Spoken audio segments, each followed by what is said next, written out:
Yes, guys, how you doing? Welcome back. Welcome back to the Spurs Talk Show. How are you? Hope you are all happy and healthy, doing the things you love. It is Monday. It's midday. Quick little live stream from yours truly. I hope you don't mind doing me some favors. Can you start by hitting the like button for me? Hit the subscribe if you haven't already.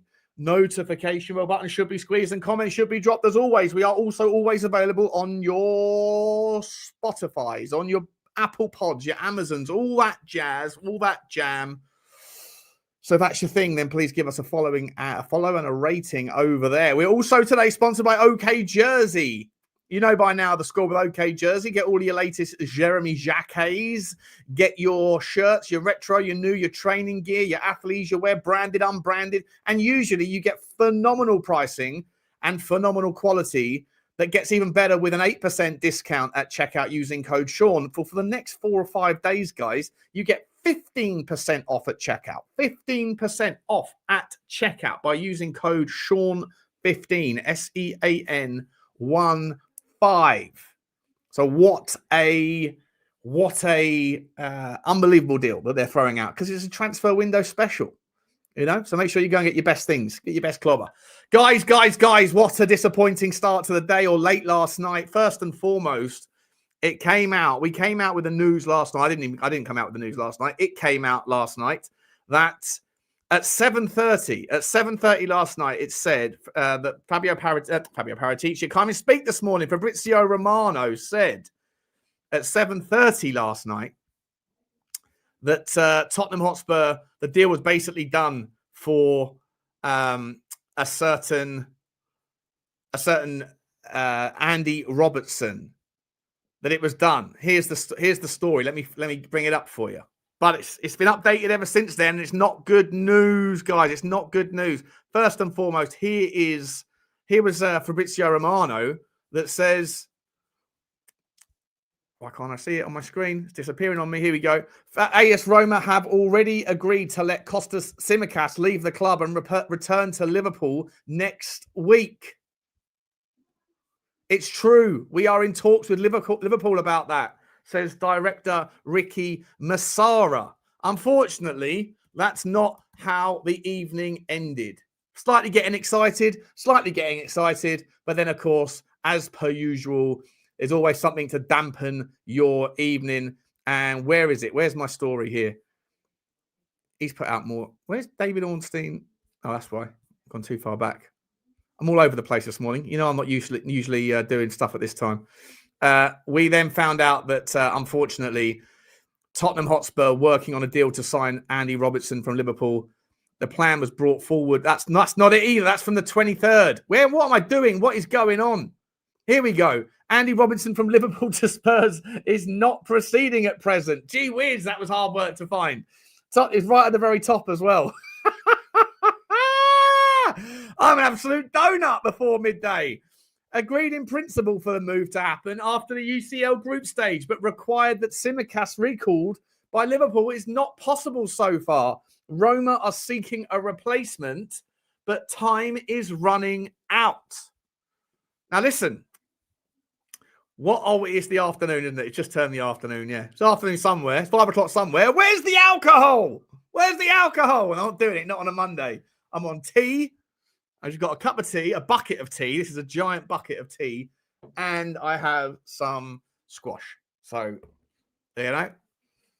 This is what happens when I'm sober, people. You want me to be sober? And then I put on a shit show. It is typical Tottenham. Typical Tottenham. This is what happens when you scramble. Now, one solution that I might suggest. The Sports Direct mug. It's about as big. It is giant. I haven't got small hands. You know. I'm about to go into Trump with his small hands thing then. Not doing it.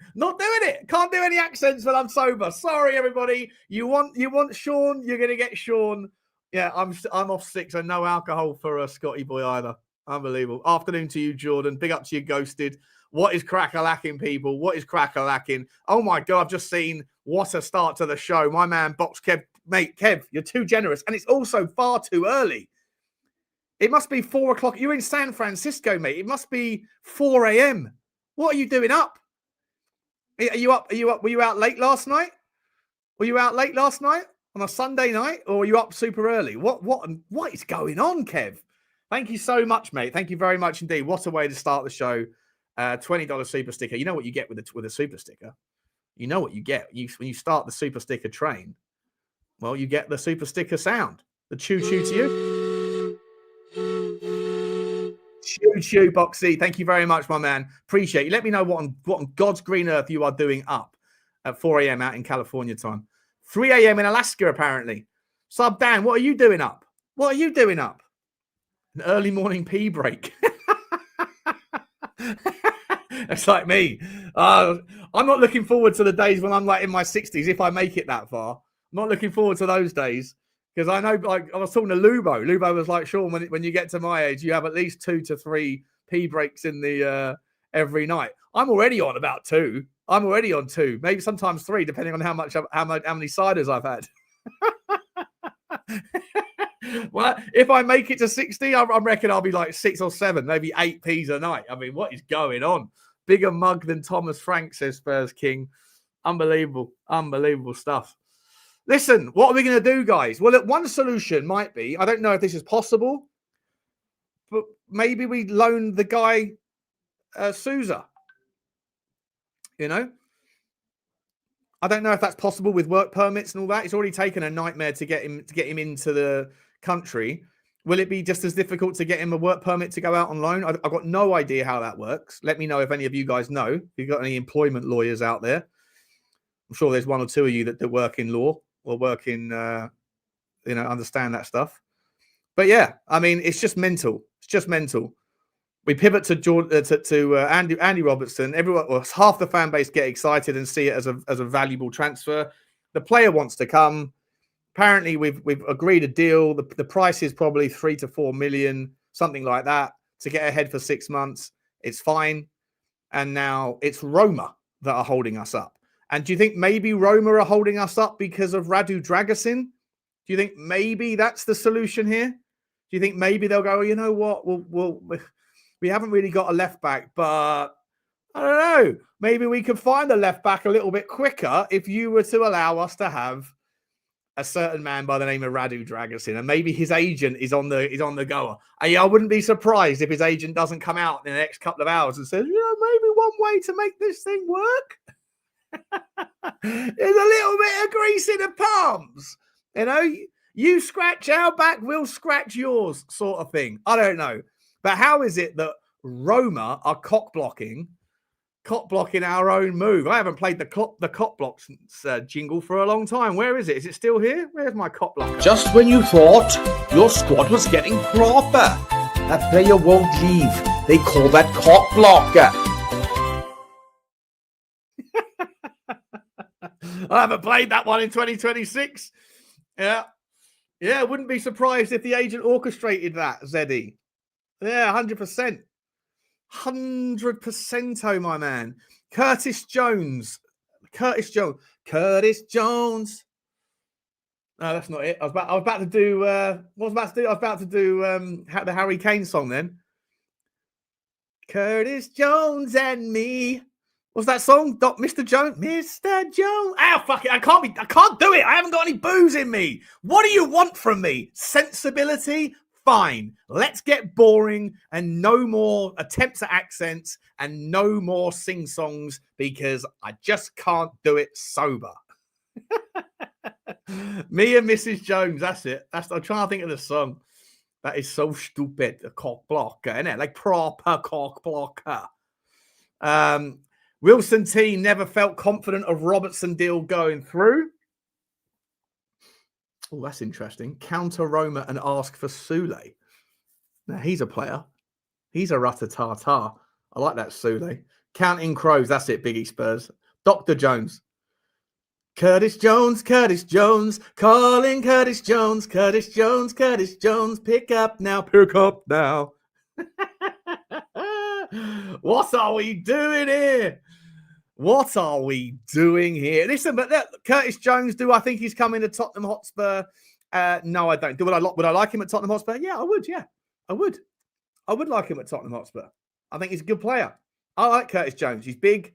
He's physical. He's very versatile. Problem with that versatility, as I've said to you guys 1,000 times, is that everyone's got their options. Everyone's got doing the Monday morning quarterback. When you've got a versatile player and you have to pick one of the positions in which they can play in, if it works out, well done for doing your job. If it doesn't work out, well, you should have played him over here instead of over there. It's always the same. Always the same with the armchair fans. I'm guilty of it as well. I'm guilty of it. We're all guilty of it. Versatility is a blessing and a curse. It's a blessing and a curse. Big up to this, man. Got no idea what you're saying, but it looks like you're calling me a tit. Oi, oi, tit. Big up to you. Big up to you. I'm not sure what language that is. That looks like Japanese, is it? Or maybe it's something else. Don't know. Anyone can anyone translate that bad boy? Is he calling me a fat moog? Stop singing, you fat mug. Is that what he's saying? Anyway. How's everybody doing? I have asked you to smash the like, haven't I? Smash the subscribe. Big up to Roy Ski, my man Roy. He says, "Big up, Sean. I hope you feel well soon." I feel okay. I feel okay during the morning. Part of the reason why I'm sort of trying to start this routine with Johnny. We just finished on Football Inc. Because like by about 2 or 3 o'clock in the afternoon, I am like absolutely shattered. And then having to get up in the evening to do like Spurs 5 and stuff is I like doing the show, but it's just really hard work. So trying to get most of my shows done when I have energy, so that we can go in a certain direction. South Korean, I think, Shawnee. Oh, okay. Big up to you, Mr. South Korea. I'm liking our man Huak Tour and Spit on That Yang. We like him. We like him a lot. He's like a violin. You giving me this world's smallest emoji violin. I've not had the emoji violin before.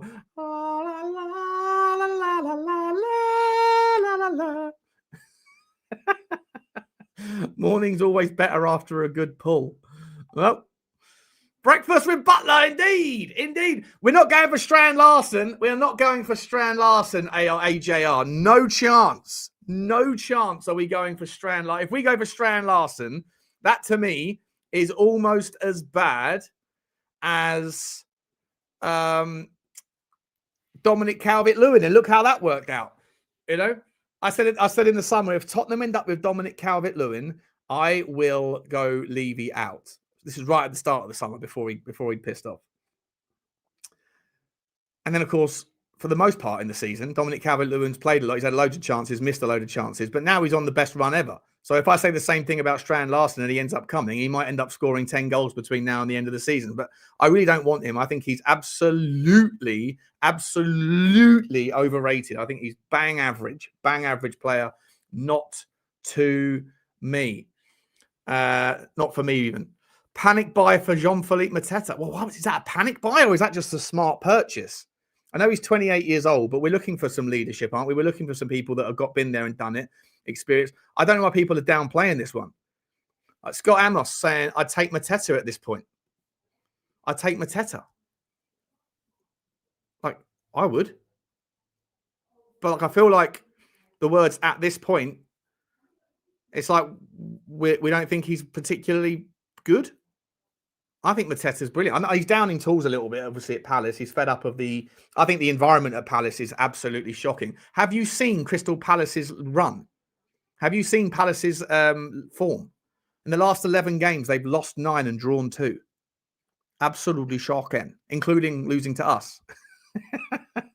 Like, they are in all sorts of bad form. Their owner's just dropped £35 million on the donkey that is Brennan Johnson. Glasner's furious, begging to get sacked, but Parish refuses to sack him because he wants a payoff. And he knows that if he sacks him, then he'll have to pay off Glasner for whatever's left in his contract. And then he'll go to Manchester United tomorrow rather than in the summer. Be interesting, though, right? Because if Michael Carrick carries on doing what he's doing, I think it's a new manager bounce. You know how I feel about Manchester United. Can't stand them. And I hate the fans thinking that every time they score a goal that we're back. You're not back. You're not back. You've been on a steady decline for longer than Tottenham have. Tottenham's decline started in 2019. Manchester United's decline started in 2013 or 14, whenever it was when Alex Ferguson left. It's been dog shit ever since. And but yeah, if Carrick carries on, if Carrick wins the next couple of games, it'll get him in the Champions League spot. He's doing a really good job of getting himself the full-time gig. But do we care about that? Do you want Oliver Glasner? Stick a 1 in the chat. One me up, people. 1s and 0s. 1 if you fancy Oliver Glasner. If you would take Oliver Glasner, either now or in the summer, would you take Oliver Glasner? Bearing in mind what he comes with, right? He comes with leadership. He comes with respect. He's got the pedigree. He's a multiple title-winning manager, but his football is a little bit, and I don't know. He looks like a younger version of Roy Hodgson to me. He looks like he sucks on Werther's originals. What's people saying? Lots of zeros. No one wants on. Wow. All Things Trucking says yes. Alfie no. Siggy no. Francis no. Shobe no. Sully no. Jonesy no. Dr. Jones. Tom no. Roy no. Pick up to you, James Flower. Reese. Spurs Kingwood. Hendris Taiwan. I miss Daniel Levy. You know, people are starting. I'm starting to see it in random chats, in random shows that I'm not on. Butler was right about Levy. Yes. Welcome back in the game. That's what I'm talking about. I haven't even got to be there. People are saying he wasn't right about that Levy. That Levy take from Butler was pretty brave, and he might have been right.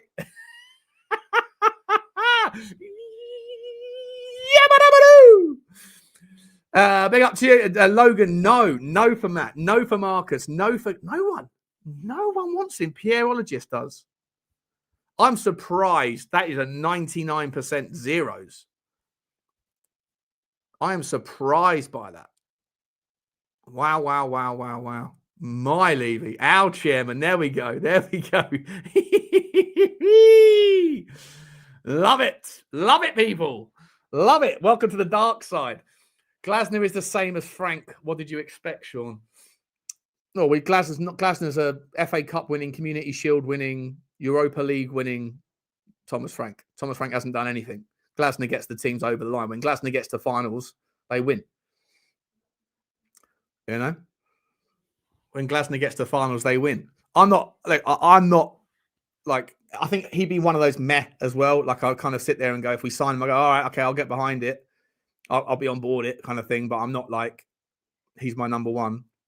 But then I don't know who is your number one. Let's play the next game then.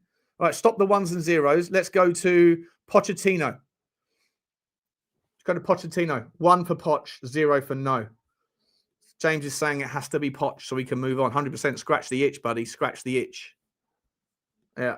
Then we just lower the standards of the fans. Once he fails, then we go, okay, can everybody now just chill out? Can everyone now remember where we were? Anyway, we got some transfer news, views, and clues to get into. Have you heard about Mile Svilar, guys? I'm not sure if I'm saying his first name correctly. I think it's either Mila or Mila Svilar, the Serbian goalkeeper at Roma. Tottenham apparently have inquired, and the asking price is 70 million euros. 70 million euros. He would be. Tottenham are considering a move for Roma goalkeeper Mile Svilar. The report cites a price of 70 million euros would be required. A transfer of that value would make Svilar the third most expensive goalkeeper in history, behind only Alisson Becker and Kepa Arrizabalaga. Roma would prefer not to sell, but significant offers from the Premier League could lead to a reluctant sale. That's coming from Gazzetta dello Sport. Many clubs are interested in him. There's a lot of monitoring going on. It wouldn't be happening now. It would be happening in the summer. The player's intention at the moment is to stay in Rome and he does not want to leave. Unbelievable goalkeeper. Unbelievable goalkeeper. I looked up his scout report, and here it is. He says his exceptional reaction speed and wrist power, often using only one hand to maximize his reach. He's very, very confident in closing down angles and executing the 5-point block. What's that? Where you do this? Legs out, legs akimbo, like Bonnie Blue, arms up like that. And then bollocks on the line, basically. Distribution, capable of playing out from the back with safe passes to centre-backs, though also possesses a powerful long kick. Very commanding in his box, showing high confidence in collecting high balls and crosses, and frequently ranked among the top Serie A keepers for save percentage. Areas for development are he occasionally takes risks with passing under pressure. Interesting.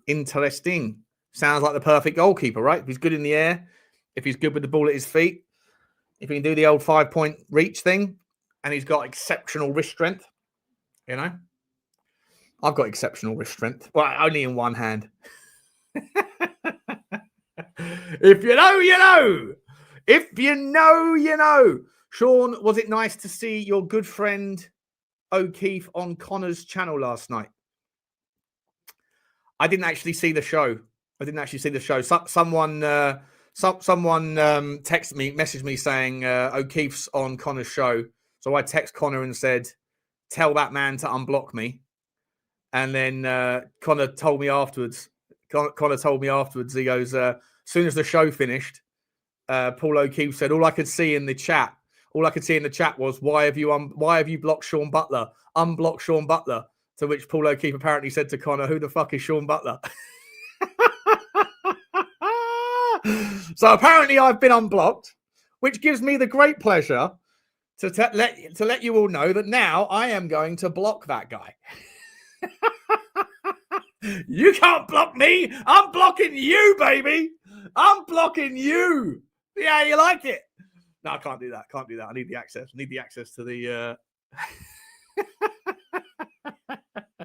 Was it a good show? Was it? Good show.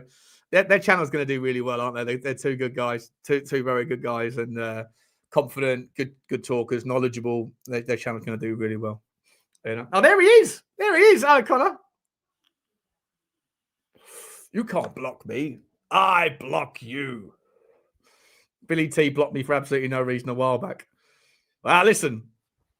Billy T is the king of Twitter, mate. That geezer's got hundreds of. I send. I put some funny reels or whatever on my Twitter on Twitter, and I'll share them in my WhatsApp group. And then the tweet will have 25 likes, maybe one retweet or something. And then all of a sudden Billy T sees it, retweets it, and then over the next 24 hours, he goes to 1,000 likes and 100 retweets. Billy T is he's absolutely smashed Twitter. Absolutely smashed it.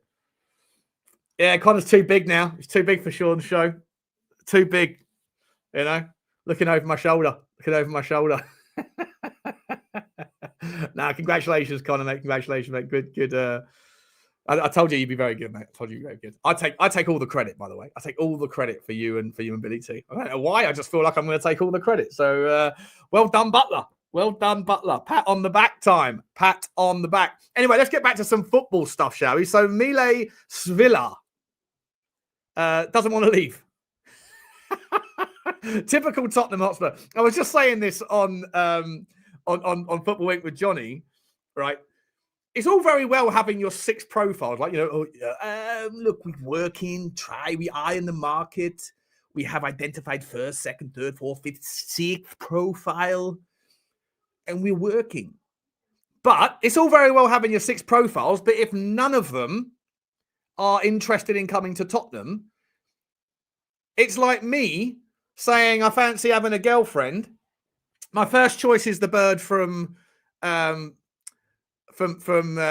Wolf of Wall Street. Second choice is Cheryl Cole. Third choice is Jennifer Gardner, whatever, right? Not whatever. And then go, well, I had 6 options. I've done my homework. They are my 6. I will accept any of them. Butler, you're a fat git and they don't want you. Oh. Okay, then we better look for an opportunity. If we can't get the profiles, better just go and find an opportunity. In that case, I better get Viva Street out, hadn't I? Better get Viva Street up. What are we doing here? Oh, we've identified Miles Villa, like the third most expensive goalkeeper in history. He doesn't want to come. Okie doke. Back to the drawing board. Might as well go and re-sign Fraser Foster. What are we doing? What are we doing here? I mean, what about Helga? Yeah. What about Helga? In your dreams, says Claire. Yeah. Exactly, Claire. Exactly. Cancelled. What do I take? What am I getting? Am I getting cancelled or something? Let's run the story then. Oh no, it happened again. What did he just say? I guess it's time to say goodbye. We're getting cancelled today.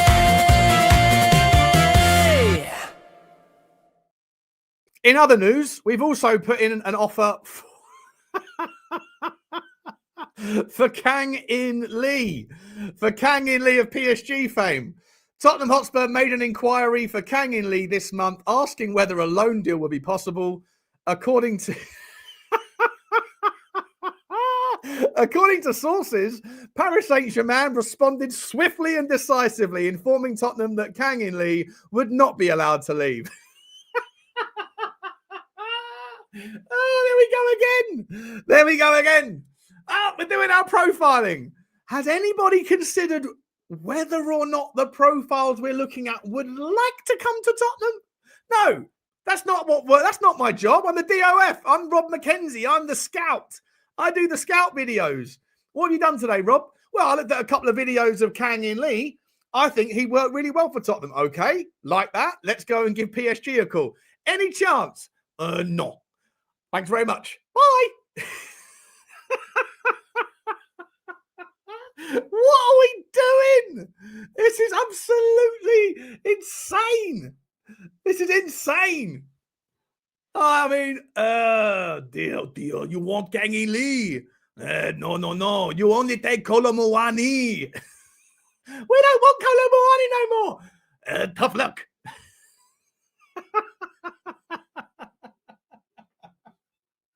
This football club is a shambles. It's a shambles. What are we doing here? PSG said, no. Ce n'est possible. Ce n'est possible pas. Tu es Tottenham. Kang In Lee said, no merci.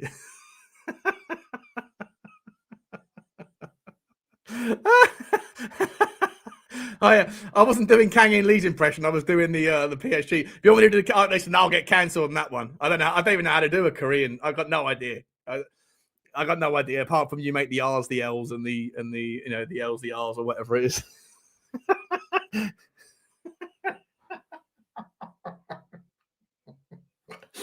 Oh my God. Hypertension Hotspur chirpy indeed, mate. Good to see you, buddy. How are you? So Miles Villa, profile number 1 of the day. Any chance? No. Kang In Lee, any chance? On a loan, by the way. On a loan. No. Next up, Dusan Vlahovic. Sources close to Dusan Vlahovic insists he remains an option for a number of Premier League clubs and that Tottenham is kept constantly updated on the Juventus player's situation. Both Tottenham and Chelsea are continuing discussions as Vlahovic moves towards what could become a high-profile free transfer opportunity. Figures within Vlahovic's camp state the 26-year-old is interested in a move to England, and the Premier League is a destination he is genuinely excited about. One source close to the negotiations told Team Talk that the Serbian's representatives are open to a Premier League switch and continue to keep Spurs and Chelsea fully informed as the situation develops. I mean, what are we doing here? We're trying to, we need to be constantly updated. Hello, is that you, babe? This? Yes. You want to be what? Hey, this player. Yeah, that player. This player? Yeah, that player. What do you want to know? Well, just keep us updated. Okay, I keep you updated. Okay, we are still have him. He still be playing, and no, he are not coming now. I don't know what I moved into like Japanese. Then I think I don't know what was. Jusan, any interest? Nah. Thanks. See you later. What are we doing? It's an absolute disgrace. Absolute disgrace. These are clever. I want Rob robbing a living Mackenzie's job. Very good, Kitty Martins. Yeah, I don't know. That one, it moved. It seamlessly moved from. It started Italian, didn't it? And then it finished a little bit Kim Jong Un. Oh wow. Big up to you, Drew.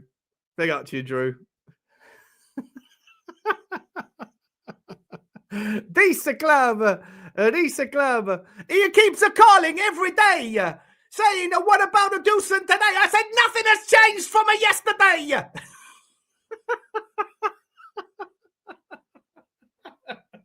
Stop bloody calling.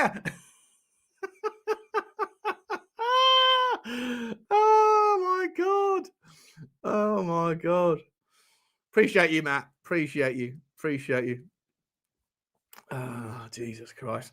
So with that, so Dusan Vlahovic is the next one, right? And then the other one, we're going back to Napoli. Alessandro Buongiorno. Now, he really is a fantastic centre-back. I think a player that will make it in the Premier League. He's big, he's strong, he's fast, he's capable, he's versatile.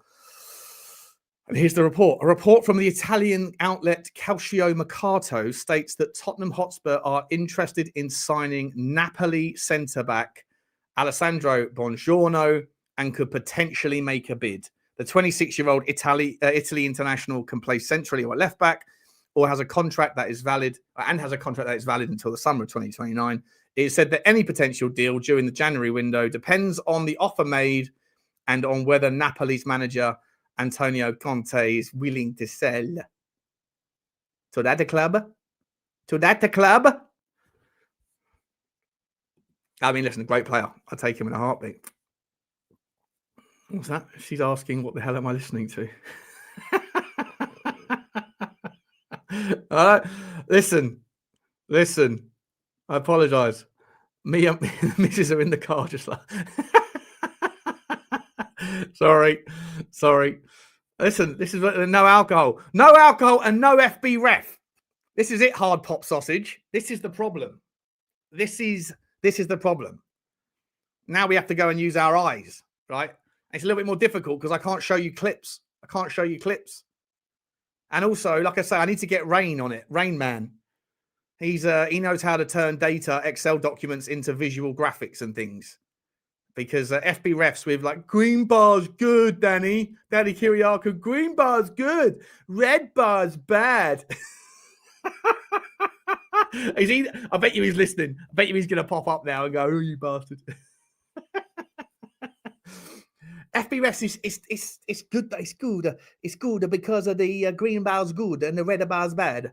It's what we do. Better at accents than Colo at scoring. I need to get Drewski on. Drewski, what, you up early as well, my man? What are you doing up so early? What are you doing? That was a great episode of Mind Your Language from the 70s, Sean. Keep them coming. I'm definitely going to get cancelled. 100%. Green bar's good, red bar's bad.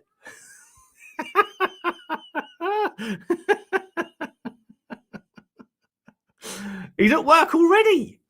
It's like must be 7:30 over there. A couple of super chiddly chit chats to have a look-see at. And we got one from John Turney.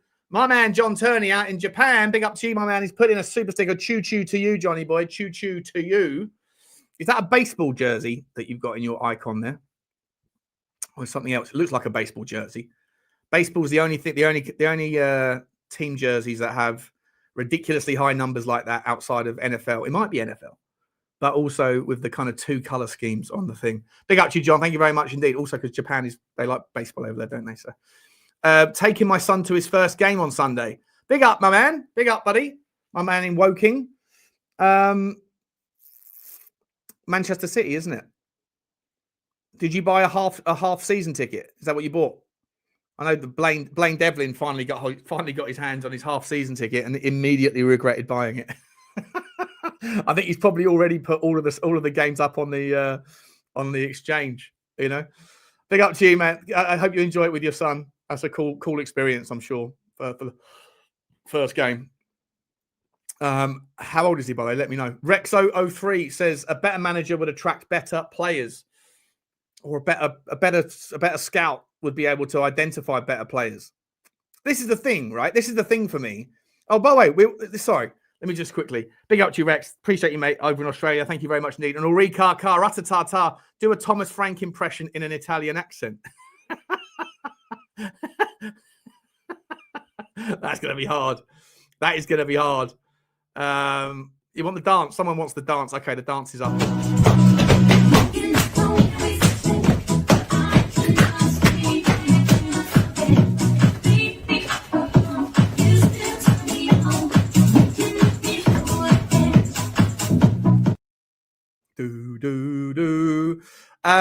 Yeah, this is the thing for me, right? I feel like Tottenham's plan, like, you know, Vinay came out with the big plan of action in the pre-game match program, and he basically said we're going to utilize the youth team, right? We're going to utilize it to obviously we're going to just sort of drive more conversions from it, essentially get more of them into the first team, or sell the players to support the first team purchases. And the other thing is we're going to raise the budgets and raise the salaries, right? Cool. So what does that look like?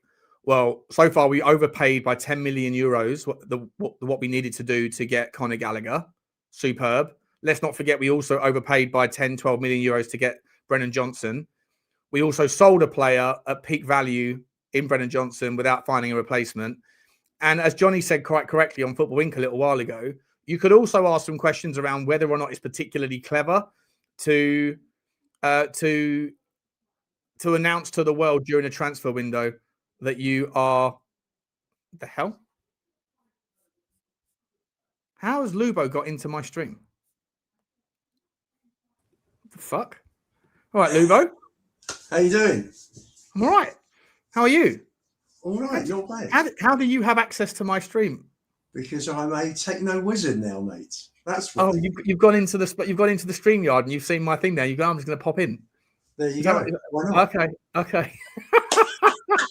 It's amazing. I mean, like, listen, make yourself at home, mate. Do you want to, like, shall I leave the front door open as well? You can come into, you can sleep in the bed next to me without asking. It's fine, Lubo. Just come on in. Different bedroom will be fine in your mansion, Sean. Thank you very much. That's okay. I tell all the home care, the home help that you've got that I have 2 sugars in my coffee every morning. Yeah. Backdoor Lubo. Gee whiz. Mate, listen, how are you? You okay? All good. You? Good, mate. Good.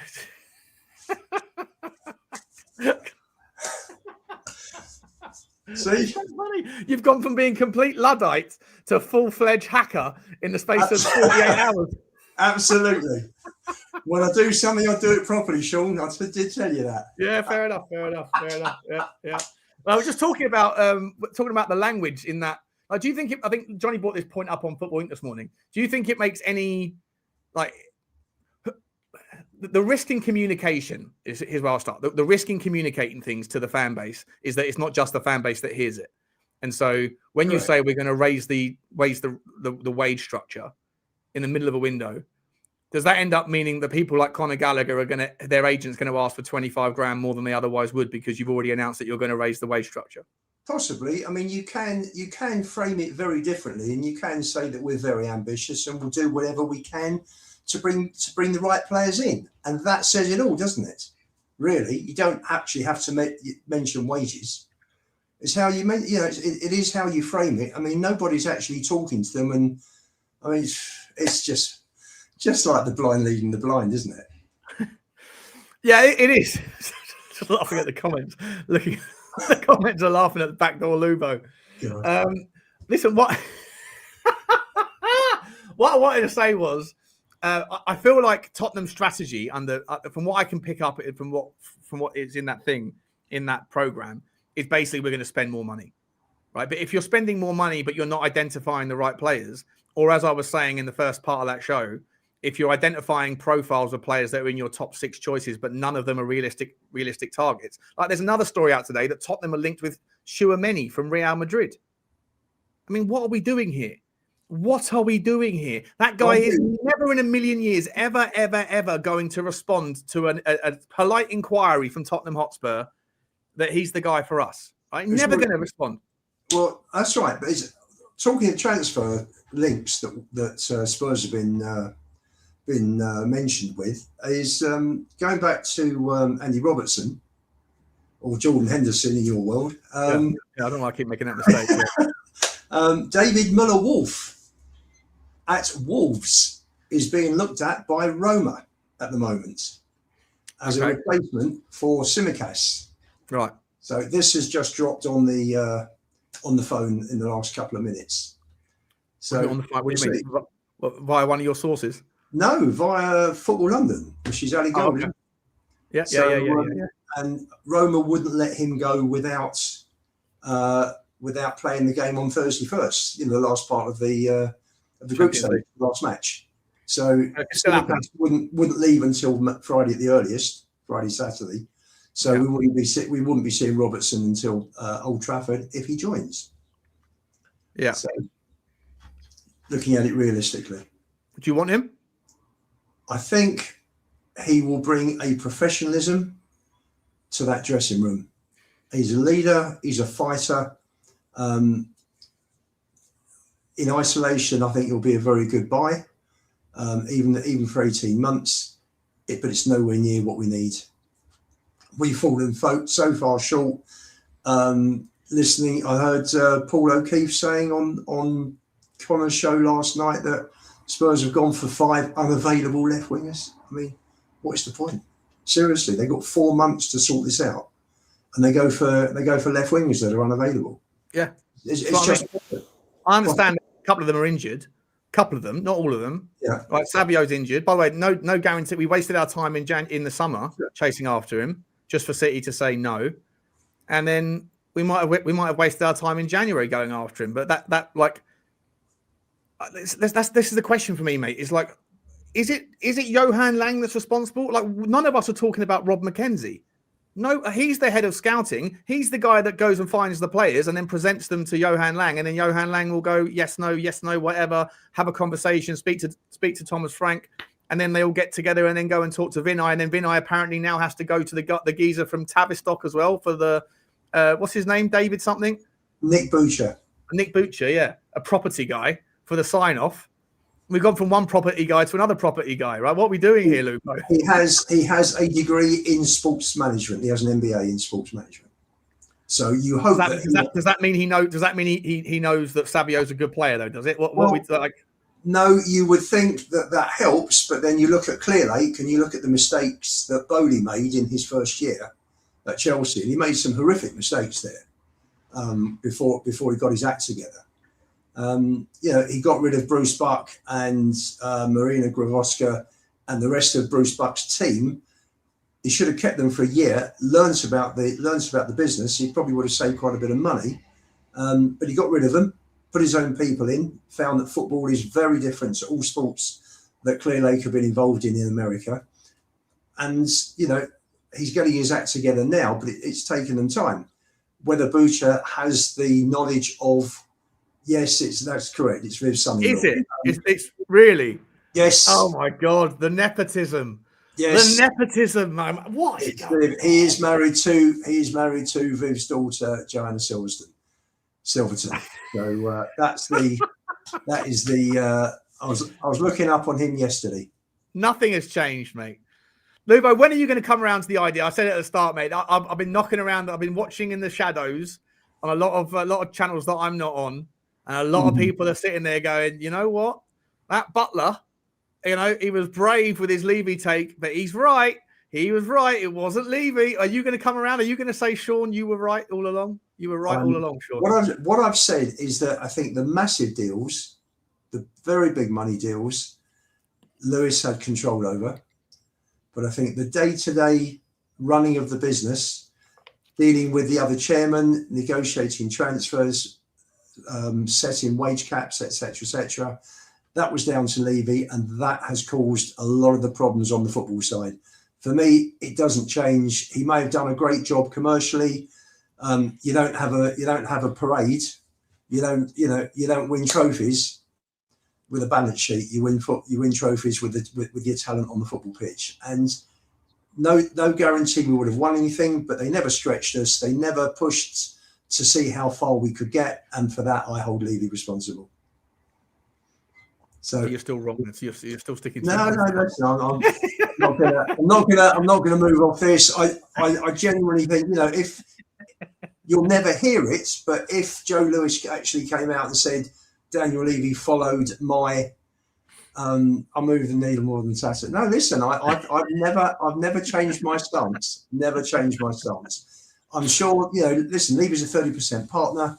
I'm sure Joe Lewis probably set the project in place initially, which was completely skewed from the start because it was all about commercial success and not footballing success. So they did very well on the commercial side, but that doesn't help me and you and everybody watching this and all the fans that turn up every week. So that's fair enough. I don't want to get into the Levy thing. I was just a bit of a joke. I just wanted to see how you would react to a bit of banter. I'm quite calm. The transfer window is nothing that I didn't expect. They just can't seem to get it right. They don't have the right people in place at Spurs. I think probably the best, and to answer Scott Amos in the comments, probably the best thing would be if they can't get to grips with this, the Lewis family, then they should be selling. They really should be selling to people who understand football, understand the sporting business as well. I do think that there's nobody on the board with football knowledge that can guide the Nick Butcher and the Lewis family. So Vinay can make a complete pig's ear, but if he's got Butcher's ear, then Butcher's just none the wiser, and it is the blind leading the blind. And I think I just find. So is Vinay already being cock blocked? Well, I think he was supposed to be the guy that took over, right? He was supposed to be the guy that's in charge, but now he's got to go and get permission from someone else. Yes, he has. Completely undermined already. Then. Correct. Well, Sean, the first big decision he had to make was Purchasey and Lang, and he bottled that, didn't he? Yep. Completely bottled it. Didn't want to upset anybody, which is what I'm hearing from the people that I know, that he just doesn't want to upset people. You've got to be hard and ruthless in this game. If you're a number one, then you've got to make tough decisions, and he doesn't seem to want to make tough decisions. So if he doesn't, then obviously the Lewis family have quite probably seen this, and Joe Lewis's grandson by marriage, I suppose, has now taken over the reins. I can't handle this though, mate. I can't the whole point I thought of Levy going and Vinay coming in was to sort of get it away from that family, get it away from that dynasty that stretches between the Levys and the Lewises. And now you've got the son-in-law is in charge. It's bonkers. But can you imagine around the dinner table at Christmas or Hanukkah or whatever, sitting there going, who's up next? You, Nick. Yeah, I think you could do everything. You're pretty good around buying a farm and turning it into 300 properties, aren't you? Let's let you run a football club for 6 months. See how you get on. Fucking joke, this is the problem. This is the problem. Vinay's not a football person like a Purchasey or a Lang.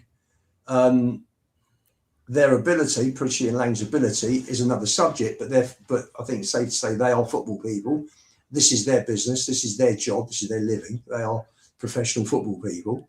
And if the Lewises don't have anybody to guide them and they can see the way the club's going this season, then obviously they brought the guy in recently to have a look at it because the club's in free fall at the moment. You've lost since Levy's gone, you've lost Matty Wells because of what's going on. He's gone because of what was going on with the coaching. You've lost Paratici now. You know, for me, the main director of football out of the two of them. I mean, Levy's only been gone, coming up five months next week. You know, and it's got dramatically worse. Has it got any worse? I suppose we've gone from one extreme to another, haven't we? We've got somebody who doesn't know about football, making bad mistakes, micromanaging everything, to a whole vacuum where the club's in freefall. So he probably will look back now and think, I got out at the right time. Got out or was pushed out? Pushed out. Well, whichever way, he's probably looking at it thinking, do you know what? They probably did me a favour. Yeah, but until he sells his stake, then I can't see the football club. Like, how are they doing that? I know Connor's in the chat. I haven't even looked at the Deloitte thing this time around. Yeah, I will do, but I'm sure there's nothing in the obviously in that information around anything to do with Daniel Levy. But I'd love to know where that £100 million injection of capital, did it come from? You know, the same standard accounts, or is has he been diluted in that regard, or is he just getting an additional, all the small shareholders getting diluted? I don't even know what the structure of that £100 million was. But if Daniel Levy's you can imagine Daniel Levy, if he's sitting there thinking, I built this club, yes, I've taken out my money, but now you're throwing me under the bus, yada yada yada, and I'm not going to make it easy for you to buy me out. I'm going to make it very difficult. I'm going to be stubborn as a mule. Well, when they've been diluting my shares, my percentage in the club, each time there's a share issue, a share raise, then Joe Lewis has been putting the money in, not Levy. Joe Lewis has had hundreds of millions of pounds to just sort of put his hands on and spend, not Levy. So the family probably got fed up with it. Levy's share, and he took 50 million quid in salary and performance pay and stuff out of the club over 25 years. And his 30%, 29.8%, he will benefit from the work that he's put in when they sell, of course, or when they buy his shares. So it's gone from. Will he? It's the same problem that exists, right? Just because you've removed Daniel Levy from the boardroom, if it comes to, I don't know, Qatar or whoever, right? Brunei, whatever, whoever, some private equity company, if they want to come in and sit down with the Lewises and say, look, we'll invest, 500 million quid for 25%. And then the Lewises say, okay, but we want that to come out of Daniel Levy's side, right? We want Daniel Levy to sell his 25, sell most of his stake, whatever the number is, right? Like 500 million for 10%, 15%, whatever the number is, right? Then, or $1 billion for 30, we'll give Daniel Levy $1 billion quid. Even though he's not at the boardroom anymore, it's still ultimately his decision whether or not he accepts that term. And if he was the reason why we weren't getting any business done in the first place, because every time there was close to investment coming from Qatar, coming from QSI, coming from whoever these people were in the past, every single time it got to the point of almost signing contracts, and then it fell over because Daniel Levy moved the needle and said, I'm only okay with this if I get to stay on for 5 years and if I get my money. And then they went, nah, fuck that, we're going to walk away. The same exact problem exists, just without Daniel Levy in the room. And as much as he doesn't have to sign anything unless he's getting what he thinks is value. And so he can be removed from the room, but he can't be removed from the problem. Sean, you don't know what's in the contract regarding the selling of the business, do you? That would have been all drawn up. So is there a pro rata situation where if Levy's got 30% of, they'd obviously come out to all the shareholders for their 12 and 13% that's left, and Levy's 29.8% of the 87% balance, surely there will be something written into the contract right at the start that says that, if somebody comes in with investments, do they take it pro rata? If it's 25%, do they say, right, it's a quarter of Lewis's 60%, a quarter of the fans 13%, a quarter of Levy's what's left 27%. So maybe, well, that's what I'm saying. I don't know, right? But if you're trying to get Daniel Levy out of the situation, or you want to keep hold of what you've got, Enid want to keep hold of what they get so that they get the big deal on the NFL and all that shit. Daniel Levy's also going to be aware of that. And if he's going to have resentment towards these people because they basically threw him under the bus and let everybody think that it was him that was the problem when it was really Daddy Joe and his inability to invest money when we could have done, then he's going to sit there and say, "Oh, I'm not making this easy for you." No, but if it's a figure that he's happy with, Sean, then if it gets him away and out of that situation, and he can say, "Well, I'm finished with them. Thank God that's done. I've got my money." But when is Daniel Levy ever happy with a deal? This is part of his problem. He wants to make everybody else feel like they are battered and bruised at the end of a negotiation. It's a zero-sum game. If I'm going to win, you have to lose. Right. It can't be mutually beneficial outcomes here. That's not how Daniel Levy sees business. Well, listen, if he looks at it and says, "Well, I've taken 50 million out of the club, plus I'm going to take £1 billion," and I don't know whether he's put personal money in or not. That's not put in. I never saw that when I became a shareholder. That's not information I've been party to. But if he hasn't, for argument's sake, and Joe Lewis has put all the money in, but the quid pro quo is that Levy's doing the work on a day-to-day basis and Lewis isn't, and Levy's going to take a salary as well, then Levy should turn around and say, "Do you know what? I've done bloody well here. Thank you very much. Cheerio, guys. I'm off to the sun." So people that are billionaires don't want to pack up and put their feet up, mate. That's what keeps them going is the edge of the game, right? That's what they like. They like being involved. Daniel Levy is a workaholic. Joe Lewis, I don't know what Joe Lewis's last 25 years have looked like, but I don't think he's probably worked as hard on other things as much as Daniel Levy has at Tottenham. Right. So, the person that's more likely, I would have thought, of the two to want to, to walk away with their money or whatever. I mean, how old is Joe Lewis now? He must be 90, isn't he? 88, 89. Yeah. So how much time has he got left? Exactly. So listen. But is he one of these guys who's like, with my dying breath, you are not going to get a decent deal out of this? Who knows? Who knows? I'd rather take it to hell with me. Sean, it all depends what this investigation throws up. Yeah. I think. Yeah, I thought these investigations are only ever going to throw up information that you're not going to be aware of, are you? And the things that you become aware of, they're going to be leaked for a purpose, not, It's the same as the Epstein files or the Lubo files. By the way, I missed the Lubo files behind you, mate. I don't know why. As much as it's a nice picture that you put up, it just doesn't quite sort of work as much as the 7 years of LuboFabrics.com. No. I'm on a Spurs YouTube with a picture of Ricky Villa scoring that winning goal. Yeah, so, fair enough. There you go. Mate, what do you think is going to happen with the transfers? Is anything going to move before? Like I say, I said that way back, there's going to be a late drama in the transfer window because obviously you've got the World Cup kind of coming up, which is a bit of a variable. But on top of that, you've got the last round of the Champions League fixtures, which is this week, like tomorrow and Wednesday, and then arguably Thursday. So then you've got Friday, Saturday, Sunday, and Monday. And I think that a hell of a lot of transfers are going to go through in those 4 days. But I also think a lot of those things are going to be seen as opportunistic rather than by design because it's late and you're scrambling, and are other clubs going to have the time to go and find a replacement?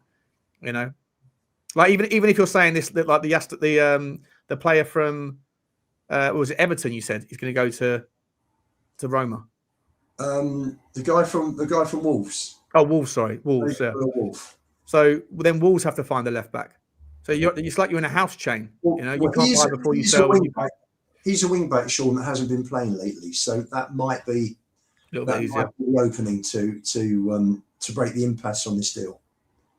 What do I think? Possibly somebody like a Mateta, maybe. Would you take Mateta? Personally, no. But it's funny, when I was at Palace a few weeks ago, the guy who I went with, who's a Palace fan, I asked him about Mateta, and he said, "Watch his first touch. It's dreadful." And I said, "But he's playing for France at the moment." And he said, "At the moment, he's not going to be first choice, though." Is he better than Mawani? Definitely.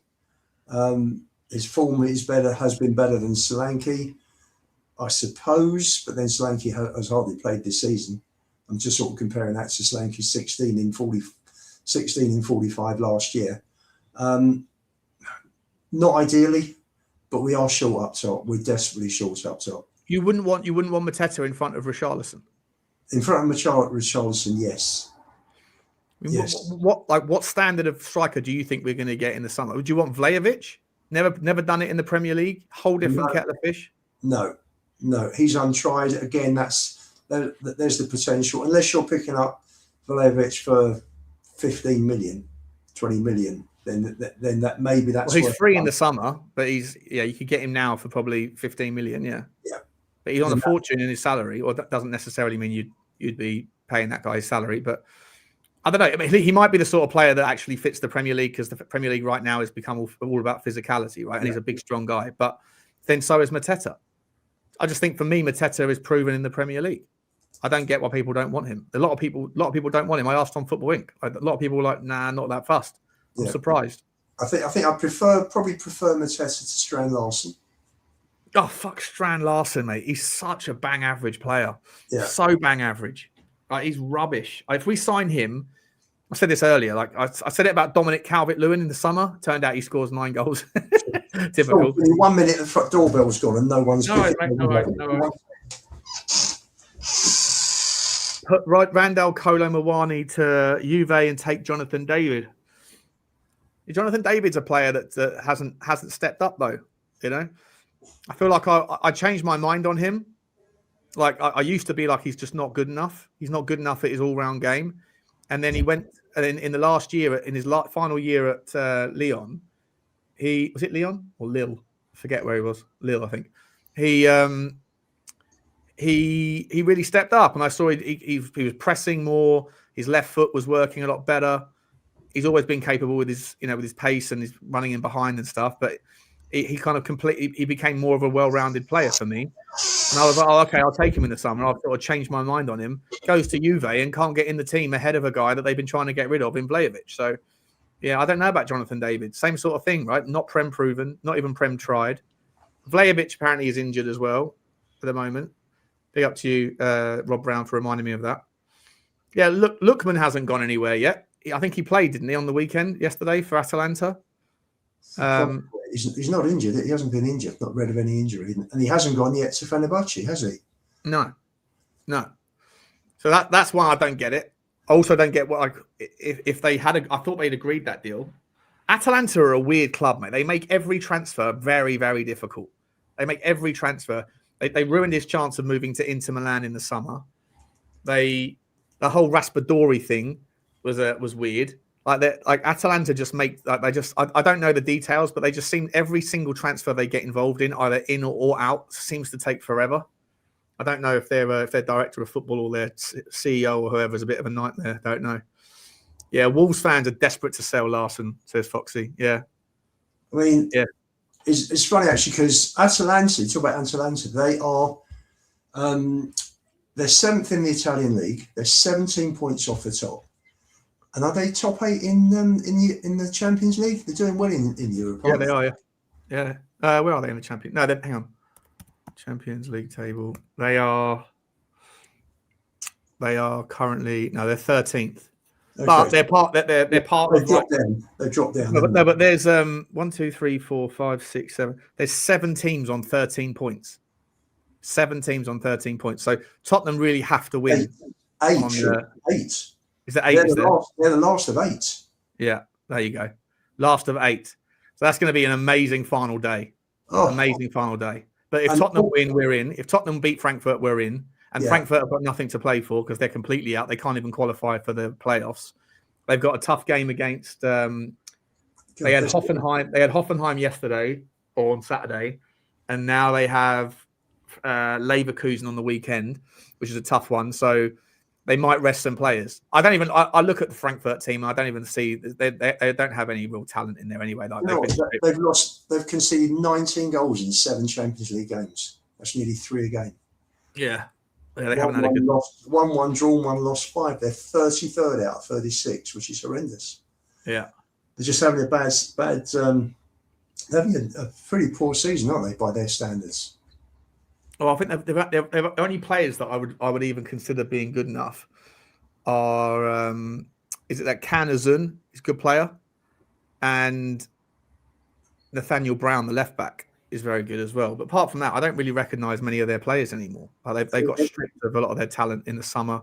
I mean, they're mid-table. They're mid-table at the moment. They're 8th. They're 5 behind Leverkusen. They're in a Conference League spot. That's strange. Leipzig, they've only got one space, one spot. Germany in the Europa League.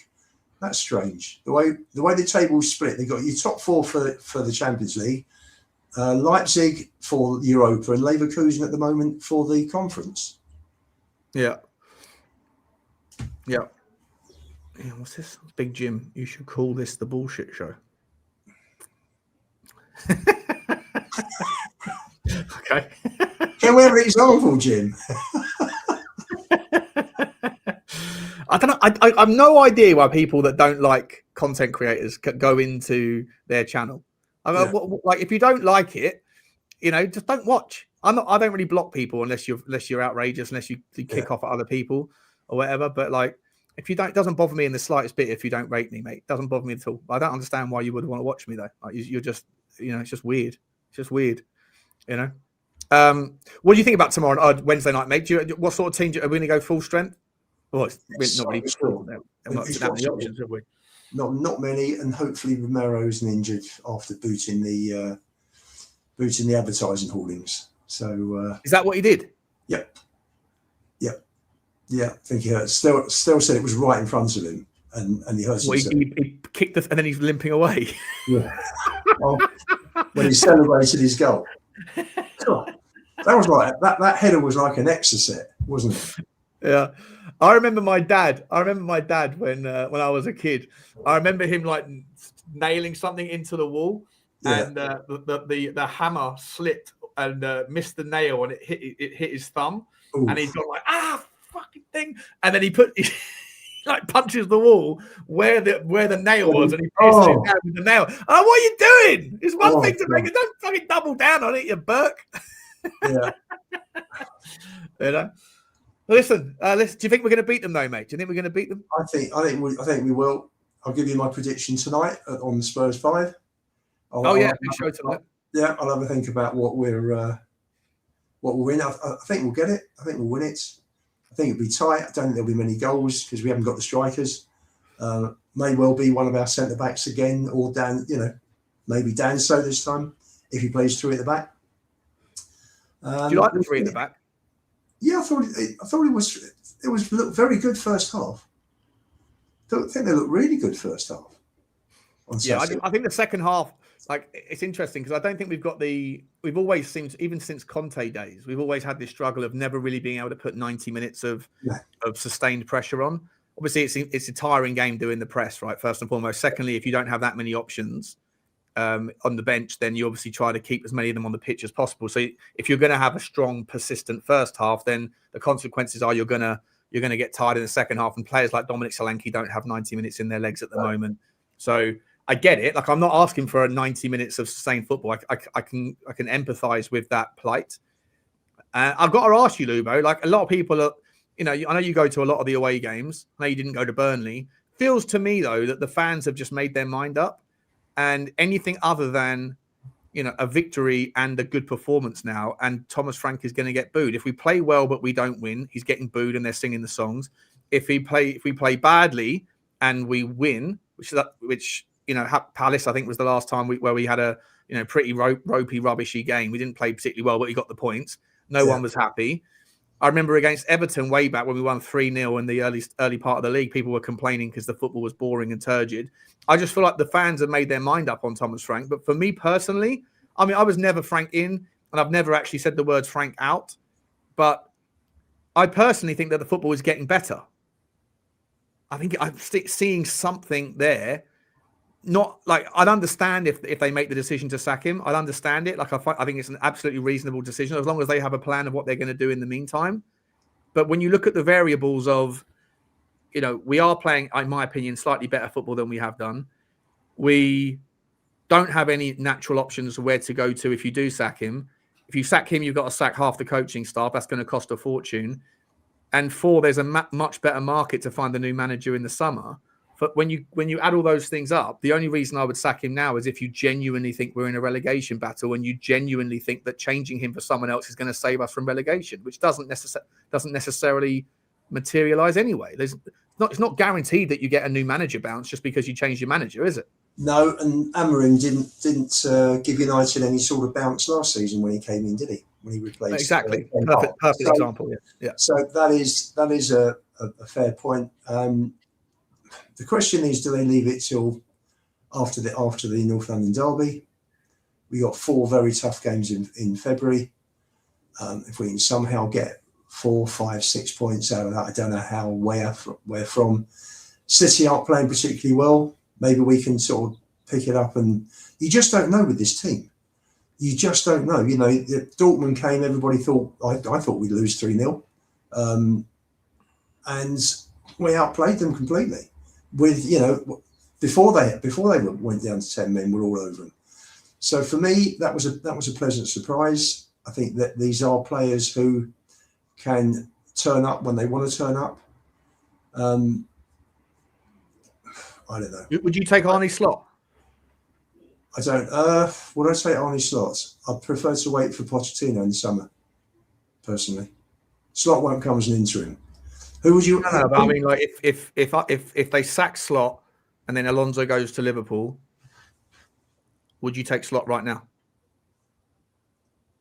If we were to lose, let's say if we lose, you know, let's say we qualify for the Frankfurt thing, but we lose to City and we lose to United before the Arsenal game. We've got Newcastle after United on the Wednesday, Tuesday. I presume, obviously, I'd have to say yes. You would, yeah. Yes, because Slot will be better than. And you look at an interim. Who would you bring as an interim that has been over the last few years? You know, I've seen Chris Hughton's name mentioned. I've seen Roy Keane's name mentioned. What's Roy Keane going to do? What is Roy Keane going to do? He's going to say, "Play better, you baby, you babies." They'll be scared. They'll be scared not to get exactly. with me, won't they? He'll Vicario, you have the stick. With me, it's the stick, and it looks like these. Right, absolutely right, you lots. You're gonna pull your finger out now. Can you imagine? I'm not having this shit anymore. You're gonna play. Zero tactical insight, zero setup. Just play well, you baby, or I'd beat your ass. He's got Heitzinger there. He's got Cochrane there. He'll have, you know, if Keane, whoever comes in, you could keep the rest of the team for the rest of the season, couldn't you? Yeah. Or Cochrane and that side of the team. It's a mess. I think they're in a quandary because they don't know what to do. Because who do you bring in? Is there anybody of quality you can bring in? Who would join? De Zerbi would just end up having a massive row with. Mate, I'd love to see all the owners. It would be so much fun. That would be content all day with De Zerbi. He is a lunatic. He's very combustible, isn't he? Oh, mate, my kind of guy. My kind of guy. I love it. I love it. You know, it wouldn't work. It wouldn't work, but it would be brilliant to watch. It wouldn't work. I just think someone like Pochettino. Look at the moment, it doesn't look like the Lewis family have got any intention of selling. There's been no hint from them at all that they're looking to sell. So if you look at it that they're going to stay, and if they're going to keep their word and they're going to say, right, you know, for the first time in 25 years, you know, it didn't happen with the father, but it is happening with the kids, with the son, daughter, and the grandson. Then, and they are determined to make Spurs a team that competes, then you've got to say, fine, who do you bring in as manager and director of football together? Because I think that's key. And if Pochettino brought Paul Mitchell in, that's one thing. If you had a Rangnick and Nagelsmann partnership, again, that would be very good as well. That'd be exciting. That would be exciting. I think Nagelsmann. I was really pissed off when I heard that Levy said no to Nagelsmann when Nagelsmann wanted to bring his entire team in. like he said no to Nuno, and I heard like he said no to Frank and got overruled before Frank brought the rest of his team in, because negotiations did stall with Frank for a little bit, I was told. So Levy was right though then, because now if we sack Thomas Frank, we got to sack the rest of them as well. Yeah. My man, my chairman. You're looking for the angle, aren't you? You're looking for the Levy angle, aren't you? I reckon you've got an invite from him to go out to his new house in the Bahamas. I reckon.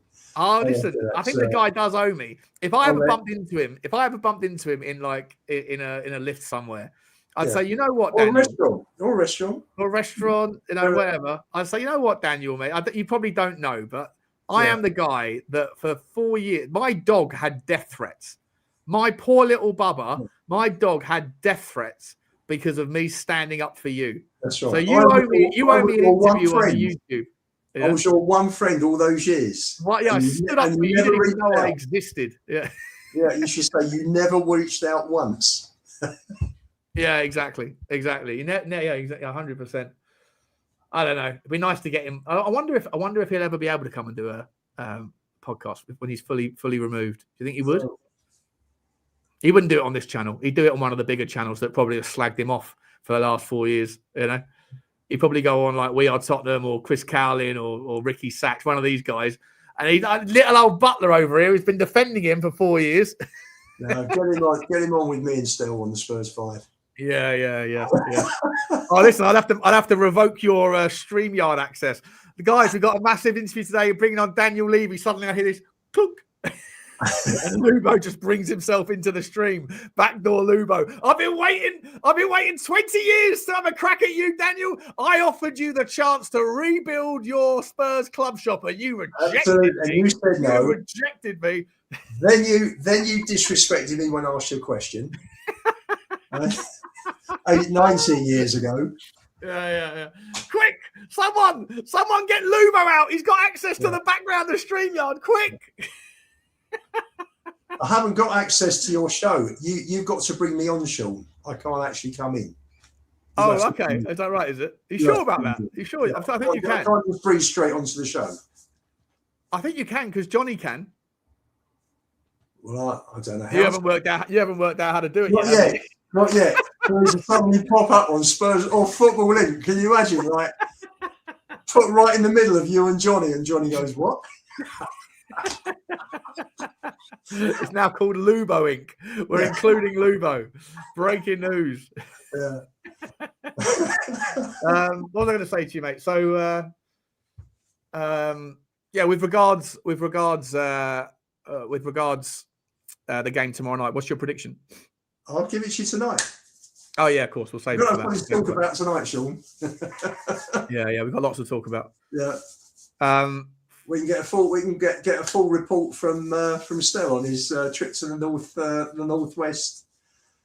Apparently he's world famous now because his grid was shown on he was laughing or smiling or shaking his head or something during the game, wasn't he? Yeah.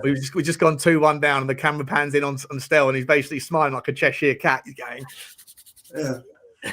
Lots of viewers on Monday and Tuesday. Yeah. Superb. Stay there, mate. We'll just do a couple of these super chats and all this sort of final question. We'll round off, mate. I appreciate you coming on. You caught me by surprise, but it's always a good chat. Big up to Chudini. I think I've done this one. Big up to Chudini. Thank you very much indeed, mate. Choo to you, buddy. Always here, always supporting, my man. Thank you very much indeed, buddy. Always. Ryan Trestane. Hello, mate. Been seeing you for a while, buddy. He says, what do you think of the window? And Enoch need to go. I don't want them here anymore. They have screwed the club up very bad. Time they go. Look, I mean, the window's been. I said it. I did say it in December. I said I think the window is going to be a massive disappointment. People always, people thinking that the next window is the one, but January is always difficult. And as I said 1,000 times, I think that the areas that we were trying to get to looking for support in, we should have done it in the summer. The market in the striker market in the summer was wet. Now it's dry. You're going to end up overpaying for silly players that haven't done it yet, or you're going to commit to players that are well down the list. I'm just amazed. We know from August when we could have bought Lookman, Frank didn't want him, particularly wasn't keen on him. If he had have been, then I'm sure he would have sanctioned it when Atalanta said we're not giving him to you on loan. We want to sell him. The other one that I don't understand why they haven't bought in is Akliouche, because he is there ready to buy. So for me, I feel like he's another player that we don't. He's just like, we've got a lot of players on the injury list or that are struggling to settle that do that role, right? Like Akliouche for me was a player. He's a great player. Don't get me wrong, but you had the choice of him or Xabi Simons, and we went with a right-footed left winger that cuts in. If you bring in Akliouche as well, you're going to cannibalize the space in the midfield because all of their natural intentions is to go central. Well, will Maddison come back after the injury? Will Kulu come back as the same player? Where is Kulu? Still, I thought he had an injection about a month ago or something, and we were waiting to see. We'll see next month whether the injections worked and whether he's coming back. If he doesn't, I think they've got problems, because that'll be 10 months from the injury, 10 or 9 months. 9 months, I think. That'll be 9 months, which is about 9-10 months par for that injury. If he has to have another operation after that, it's done. Then that's the season done. And will he come back? Well, when we spoke to that guy, Gary Olnick, who came on to Football Inc. Great video, by the way. Great interview with the. I want to listen to that later. Yeah, it's really good. I said to him, what exactly was the injury? And he said, basically, he shattered his entire patella. And that happened to me, right? Like, not the same injury. I was playing rugby and I dislocated my right knee. And I had to wait it was snowing at Christmas time on a rugby pitch in Cranley. And I had to wait for an hour for the ambulance to turn up. And when the ambulance turned up, they give you the nitrous oxide thing for the pain, but the canister had ran out. And I was like, for God's sake, and I was in so much pain. And then they had to straighten my knee out to get me in the ambulance, or put me on the thing. And they just basically held me down and straightened my knee, and it chipped off half my kneecap. And in the process, like it was a bit of bad luck. Went to hospital, and I was in there for a week, and their MRI scanner was down at the time, so they couldn't check. Everything that went wrong could have gone wrong. In the end, they realised what had happened, and that half my kneecap was floating around the back of my knee. Had to have the operation, and that bit removed, and my knee was never the same again, ever. Like, I couldn't play rugby again after that to any level. And I'm sure they have obviously a lot better treatment than what I got. But like, if you're losing up, if your kneecap's shattered, it's It's Are you ever gonna? Do you reckon he's ever gonna feel fully confident in his knee ever again? I'd be surprised. I don't see him coming back at all, personally. Really, it's a horrendous injury. Yeah, it really is. Yeah, he'll do well to come back, and if he does, on that basis, then sign Akliouche. That's fine. But if in a world where they all do make it back, if you did sign Akliouche, you'd have Akliouche, Xavi, Odegaard, Maddison, and Decky that are all essentially wingers that want to play central. Well, I look on Akliouche. He's a different player to Kudus completely. He is more like a Simons rather than a Maddison or a Decky. I think he's going to be more mobile than Decky. He looked more mobile because he half destroyed us in Monaco, didn't he? He was involved in everything, and you would have thought that they'd have looked at him and seen him. I heard he was on Peritish's wish list as well. You'd have thought they'd have followed him right the way through from Monaco, which was 22nd of October, right the way through to the new year, and spoken to his agents while they were doing that. I'm just gobsmacked. I just have no confidence in Lang, McKenzie, the whole. They're the guys at the top.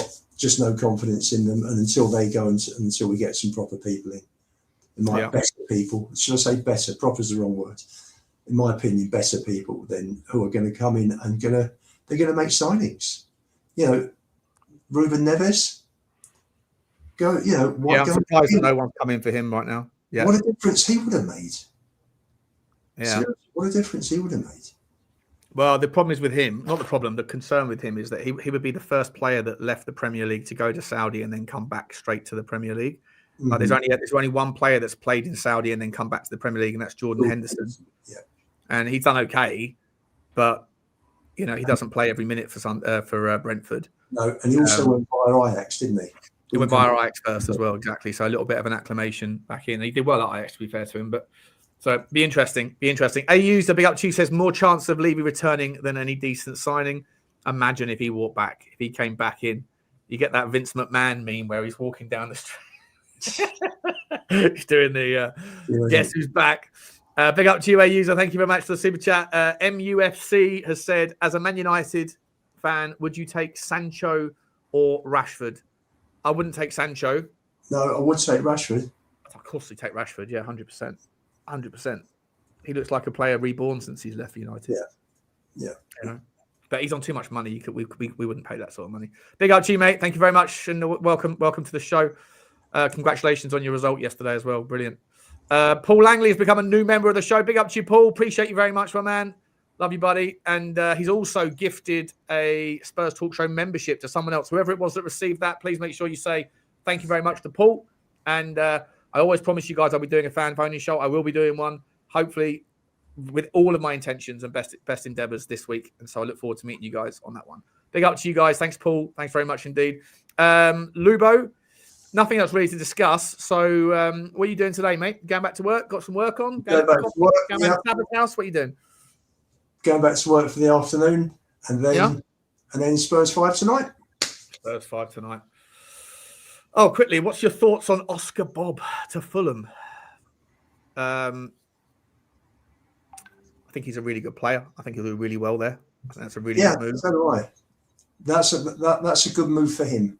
Yeah, he doesn't seem to be getting much game time at City. Good move for Oscar Bob. You know, listen, Fulham. I wouldn't have been disappointed if he came to Tottenham. I think he's very talented. 7th or 8th, I think Fulham are now. I think in 3 points off the Champions League, mate. In that table we saw. In that table we saw from after the Everton game, which is basically matches starting the weekend of the 1st of November to this weekend just gone, we are 18th and Fulham are 4th. So that shows you how well Marco Silva's got them playing. 4th they are. Yeah, I still wouldn't take Marco Silva at Tottenham, though. Would you? I don't know. Not sure. Different game. Different level of scrutiny. Yeah. You can lose a couple of games at Fulham, no one pays any attention. You lose at Tottenham when the fans are on your back, you know. Well, as he deserves a chance at a bigger club. I just don't want to see he does. I think the only manager who can come to Spurs and unite the fan base and who's going to be given time by the fan base is Pochettino. Don't see him giving time to anybody else. You know, you look at it and people are saying, look at Carrick, look what he's done. And yes, he's done a great job in a very short space of time, but he's had his full strength team with him. He hasn't been decimated by injury like Thomas Frank has. So we've never seen Frank with a full strength team. Carrick had all of them there, didn't he? All the main players. He's got Martinez back now. He's got Dallo, Luke Shaw. He's got Bruno. The front three he's got there. You know, they're all there. Ahmad, they're all fit. You know, so Fulham Man United is going to be a good game next weekend. Very much so. Be a good game. Very much so. Come on the Fulham. Come on the Fulham. Big up to you guys all. Thanks, Lubo, for popping on. Backdoor Lubo. And I'll see you guys tonight at 8 o'clock. Is there anybody, is Sabbath streaming or someone that I should be redirecting to? Let me see. Anyone going live? I can send you over to Kate and Jimbo. Hang on, guys. Let me send you over to Kate and Jimbo. How do I do that? Go into here, customization. Guys, stick in the chat, Butler Raid or Backdoor Lubo, something like that. No, forget Backdoor Lubo. Forget that thing. Forget that thing. I like it. He doesn't like it. No, it actually sounds quite sleazy, isn't it? It sounds quite sleazy. Yeah. Lubo, now you don't get to pick your nickname, mate. And now you say you don't want it. You know it's going to stick. Hacker Lubo. Hacker Lubo would be good. Hacker Lubo, yeah. There you go. Hacker Lubo. You know which one we're choosing, guys.